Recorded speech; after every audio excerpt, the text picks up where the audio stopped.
Là, vous dites dans votre mémoire, de plus le bruit court que beaucoup de familles voient leurs femmes, pardonnez-moi. De plus, le bruit court que beaucoup de familles voilent leurs femmes à cause d'un revenu pécuniaire. Si cela s'avérait exact, il serait primordial de vérifier la source de ce financement et le but non avoué de propager une tradition soi-disant religieuse dans un but caché de ghettoiser un groupe de citoyens avec l'intention future de s'en servir à des fins politiques.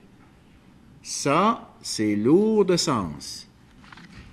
Précisez, s'il vous plaît, parce que là, vous comprenez, là, vous nous amenez ailleurs, là. Financement, vous parlez de qui, là? J'ai bien dit que le bruit court. Il y a des rumeurs, mais il y a des rumeurs persistantes. Puis, il y a des signes... Précisez la nature de ces rumeurs, s'il vous plaît, pour qu'on sache de quoi vous parlez, là. La recrudescence du phénomène du voile fait que certaines gens se demandent comment subitement arriver au Canada et il y a plus de monde qui veut le porter qu'ils le portaient dans leur pays d'origine. Est-ce qu'il n'y aurait pas un avantage financier qui les pousse à le faire? Comment ça se fait que des communautés qui n'étaient pas là, il y a 30 ans, ont maintenant des dizaines d'écoles, des dizaines de temples partout à travers la province? S'il y a un financement qui est officiel ou un financement occulte, j'aimerais le savoir. Notre communauté... On parle du financement de qui, là? Notre communauté, nous sommes au Québec depuis 130 ans. On a eu de la difficulté à construire 2 églises en 130 ans. Alors, nous sommes au Québec depuis 1880 et je vous dis qu'on a arraché pour les construire. Des hypothèques qui durent 30-40 ans. Comment ça se fait que des gens qui viennent de l'extérieur, eux, ils sont capables d'avoir une église, une école, tout ça? Il y a quelque chose qui n'est pas normal. Il y a quelque chose qui...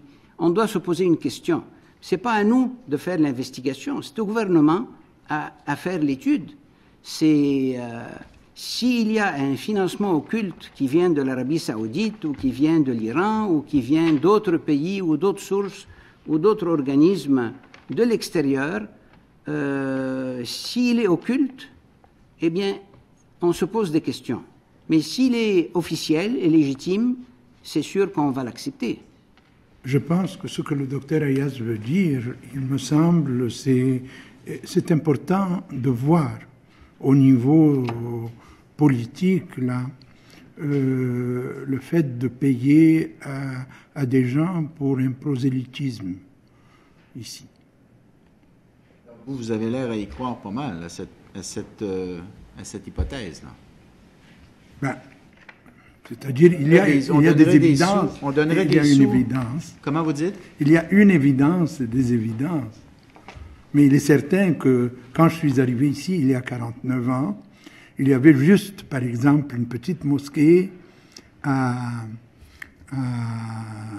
Saint-Laurent, et maintenant il y a 140 dans la périphérie de Montréal. Alors, ça ne peut pas venir du ciel, ni de gens qui immigrent ici pour se trouver un mieux-être. Enfin.